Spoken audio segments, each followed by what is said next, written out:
향년 175세의 나이로 생을 마감한 아브라함을 막벨라 굴에 장사 지낸 이삭은 12방백을 이룬 이스마엘의 족보와는 다르게 아직 자식을 갖지 못했었습니다. 이에 이삭이 20년 동안 하나님께 기도함으로 아이를 갖게 된 리브가는 작은 자가 큰 자를 섬기게 될 것이란 하나님께서 예정하신 뜻을 얻고 에서와 야곱을 출산하였습니다. 쌍둥이로 태어났음에도 서로 다른 성격과 성향을 지니고 태어난 에서와 야곱은 각각의 이유로 이삭과 리브가에게 사랑을 받았습니다. 한 가지 생각해 볼 점은 아브라함이 100세의 나이에 얻은 이삭이 60세의 나이에 쌍둥이를 낳았다면 175세의 나이로 죽음을 맞이한 아브라함은 두 손자 에서와 야곱과 15년 정도의 시간을 함께 보냈었을 것이라는 사실입니다. 곧 그들이 성장하는 동안에 이삭뿐만이 아니라 아브라함을 통하여서도 아브라함에게 주신 하나님의 언약에 대해 듣고 알 수 있었음을 확인할 수 있습니다. 바꿔 말하면 에서와 야곱 두 사람 모두 은혜 안에 하나님께서 세우신 언약의 내용들에 대해 이해하고 있었다는 사실입니다. 하지만 하나님이 아브라함과 맺으신 언약의 내용에 대한 이해가 있었음에도 불구하고 에서와 야곱 두 사람 모두 하나님의 언약에 대해 그릇된 태도와 방법으로 이를 대했습니다. 장자권에 대해 에서는 이를 가볍게 여겼다고 기록하고 있는데 가볍게 여기다에 쓰여진 히브리어는 경멸의 마음으로 업신여기다 라는 의미를 담고 있어 하나님이 맺으신 언약의 가치를 무가치한 것으로 여겼음을 나타냅니다.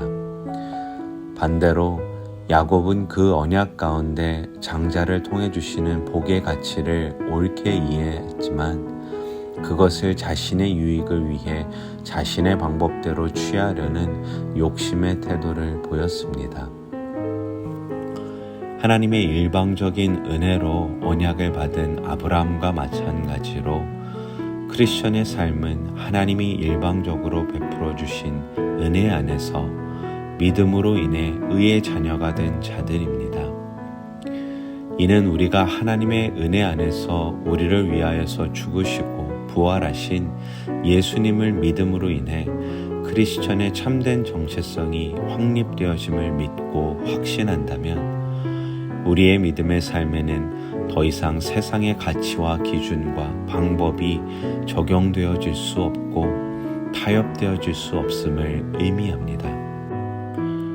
에서와 야곱의 출생에서 볼 수 있듯이 각 사람에게는 그의 형질이 이루어지기 전부터 하나님이 지으시고 뜻하신 바가 있으며 허락하여 주시는 성격과 성향이 있습니다.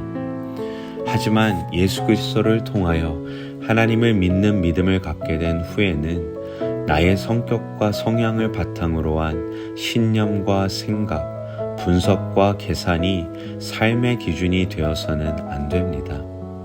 왜냐하면 크리스천의 정체성을 유지하게 해주는 유일한 기준점은 십자가 사랑을 통한 하나님과의 올바른 관계성이며 하나님이 주신 거룩한 말씀이기 때문입니다.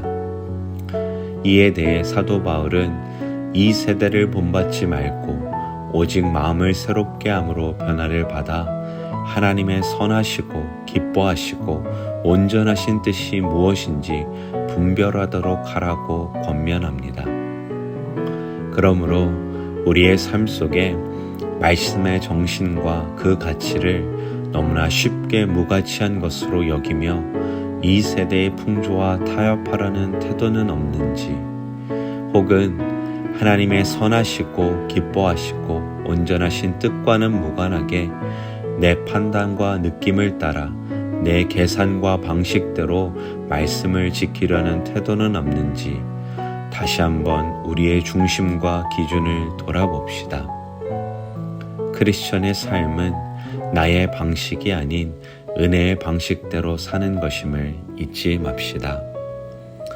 이 말씀을 바탕으로 함께 기도하는 시간을 갖도록 하시겠습니다.